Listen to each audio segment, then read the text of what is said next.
কতদিন পরে এলে, একটু বসো।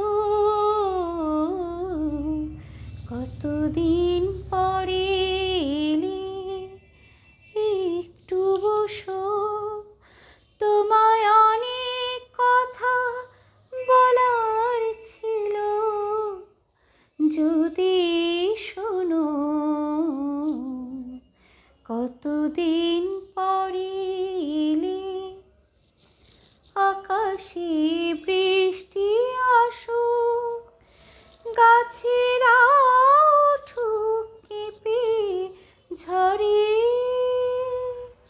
সেই ঝড়ে একটু উঠুক তোমার মনের ঘরে। বহুদিন এমন কথা বলার ছুটি পাইনি যেন। কতদিন পরে এলে, জীবনের যে পথ আমার ছিল